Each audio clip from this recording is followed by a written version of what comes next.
그 박나래 씨 집에 침입해서 이제 금품을 훔친 남성이 있었죠. 1심 선고가 나왔습니다. 그럼 결과 1심은 어떻게 나왔나요? 징역 2년이 징역 선고가 2년이요? 됐습니다. 예. 네, 절도 및 야간 주거 침입 혐의가 적용이 됐는데요. 당시 남성에게 흥품 금진을 넘겨받은 또 다른 사람 2명에게도 각각 벌금 200만 원과 300만 원이 선고가 됐습니다.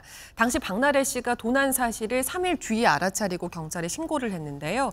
용의자가 범행 일주일 이후에 자수를 하게 되면서 결국 붙잡히게 된 사건입니다. 예, 손 변호사님, 이게 뭐 주거 침입하고 절도까지 했으니까 뭐 당연히 엄벌에 쳐야 되지만 통상 이렇게 징역형이 내려지던가요? 일단 초범이라고 한다면 선처의 여지가 있고 집행유예가 나오는 경우도 있는데요. 예. 이 사건 같은 경우는 초범이 아니었습니다. 그러니까 동종전가도 있었을 뿐만 아니라 심지어 집행유예 기간 중에 또 재범을 했기 때문에 실형이 불가피한 것으로 보이고 예. 피해 물품도 상당히 고가였을 뿐만 아니라 피해자도 엄벌에 처해달라 이렇게 탄원을 하고 있는 여러 가지 정황을 고려해서 징역 2년의 실형이 나온 상황이고요. 실제 이렇게 집행유예 기간 중에 재범을 한다는 것은 앞으로도 재범 가능성, 재발 가능성이 굉장히 높다는 걸 보여줄 수 있고요. 예. 특히 단순 절도가 아니라 야간 주거 침입 절도죄를 범한 부분이 있는데요. 예를 들면 단순 절도죄는 징역 6년 이하의 징역 벌금형에 처해지도록 되어 있지만 야간 주거 침입 절도 같은 경우는 10년 이하의 징역. 그러니까 벌금형이 없습니다. 예. 밤 늦은 시간에 남의 집에 들어가서 이제 물건을 훔치는 경우에는 절도가 강도범으로 변할 정도로 위험성이 굉장히 높고 또 피해자 입장에서도 야간에 내 주거에 누군가가 들어와서 물건을 훔쳤다는 그 공포와 두려움이 훨씬 더 크거든요. 예. 그런 측면에서 양형이 높을 수밖에 없는 제명일 뿐만 아니라 이 지금 용산구의 다른 자택에도 침입해서 물건을 훔쳤다가 박나래 씨 집에도 들어온 것으로 알려지고 있어서 예. 이런 여러 가지 점을 감안했을 때는 엄중하게 처벌하겠다라는 재판부의 판단이 현명한 것 같습니다. 그러니까 단순 절도라고 해서 징역 2년이야 이럴 수 있겠지만 이 범인의 행적이나 이런 경력들을 보면은 2년까지 충분히 가능한 상황인 거네요. 그러면. 그렇습니다. 이게 뭐 초범이면 모르겠지만 이미 이전에도 전과가 있었고요. 그리고 예. 이때도 집행유예 기간 중이었습니다. 그러니까 집행유예 기간 동안에는 우리가 통상 이제 자숙을 해야 되는데 뭐 범행을 저지르는 그런 행동을 하지 않아야 되는데 어쨌든 집행유예 기간 중에도 이런 범행을 저질렀기 때문에 훨씬 더 가중 사유가 된다라고 볼 수가 있습니다. 집행유예라는 게 의미가 그런 의미인 거죠. 자숙하라는 의미죠. 그렇습니다. 이제 징역형은 원래는 살아야 되지만 이 형의 집행을 유예를 해줄 테니까 그 기간 동안에는 범행을 저지르지 말라 이런 의미거든요. 근데 그 기간 동안에 범행을 저질렀기 때문에 더욱더 가중되는 요소가 작용을 할 수 있고 무엇보다 이제 야간에 벌어진 범죄이기 때문에 네. 이게 단순한 침해되는 이제 법익이 재산 법익뿐만 아니라 나머지 생명 신체까지도 피해가 있을 수 있다 이렇게 생각을 하기 때문에 그래서 그 야간에 벌어졌던 이 범행 자체만으로도 사실 이제 죄질이 안 좋다라고 볼 수 있어가지고 그래서 징역 2년까지 나왔다 이렇게 볼 저는 수 이 있습니다. 야간에 벌어지면 더 죄질이 무거운 거 처음 알았는데 그러면 야간에 들어간다는 거는 그런 의도까지 가지고 있을 가능성이 높다라고 보는 겁니까? 그러니까 이제 야간이라는 기준은 사실은 이제 계절마다 다릅니다. 일몰 시간 이후에 들어가는 경우를 이제 야간이라고 하거든요. 그러니까 이제 네. 뭐 여름이면 조금 더 늦은 시간까지 될 것이고 겨울이면 조금 더 이제 일찍 이렇게 되는데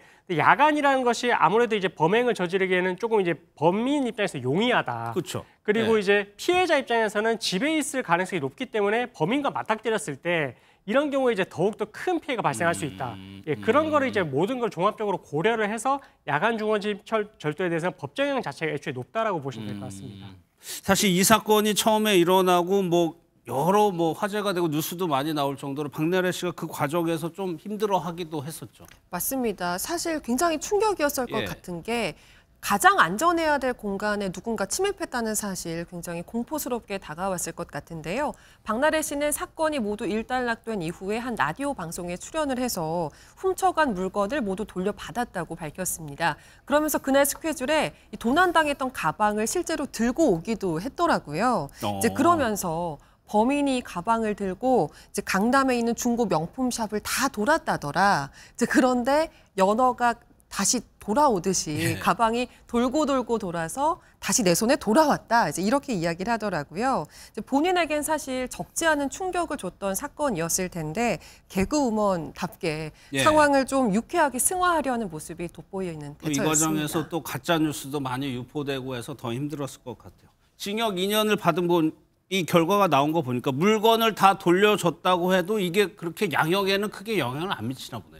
근데 이게 물건을 돌려받았다라는 게 피해자가 자발적으로 이 물건을 입수해서 피해 회복을 해줬는지 그게 중요할 것 같은데 지금 이게 사실관계를 더 살펴봐야 되지만 지금 이 작물 같은 경우에 이제 취득을 해서 이제 그걸 또 팔았다라고 하거든요. 그러니까 이제 이거를 어쨌든 뭐 전당포라든지 이런 데 가서 이제 팔려고 했던 그런 시도도 했기 때문에 사실은 이 이후에 물건을 어떻게 취득했는지는 그러니까 피해자가 직접적으로 본인이 뭐 피해자 가족들이 나서서 이제 돈을 다시 이제 주고 가방을 매입해서 줬는지 뭐 이런 부분들이 중요할 것 같고요. 그래서 만약 그런 상황이 아니라면 예. 피해 회복이 자발적으로 이루어진 게 아니기 때문에 양형에서 참작을 할 수가 없고 그리고 만약에 그런 상황이라 하더라도 이 사건 같은 경우에는 동종전과가 있기 때문에 그렇게 피해 회복이 됐어도 엄벌에 처해질 수밖에 없는 상황이었다. 이렇게 이해하시면 될 것 같습니다. 뭐 돌려주는 과정도 보는군요. 그렇습니다. 또 하나 손정혜 변호사님, 이게 박나래 씨가 이 과정에서 피의자에게 엄벌을 탄원했다. 이유는 뭐였을까요? 여러 가지 고민을 했을 겁니다. 첫 번째로는 피해가 컸죠. 이 금품의 어떤 금액적 가치도 높았을 뿐만 아니라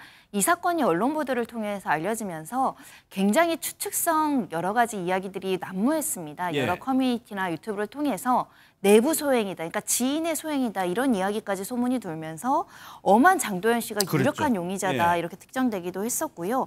특히 그 과정에서 박나래 씨가 또 애써서 CCTV를 보고 외부인 소행이다 이런 것들을 해명하는 과정들도 거쳤는데 이 많은 지인들의 피해가 있었던 것도 이제 주요한 역할을 했겠지만 중요한 건 이 남의 집에서 이렇게 절도 행각을 하는 것은 공인으로서 선처해주기 어려운 범죄인 거죠. 다른 사람들의 피해를 방지해야 되는 어떤 사명감도 있기 때문에 엄벌을 구했던 것으로 보입니다. 알겠습니다.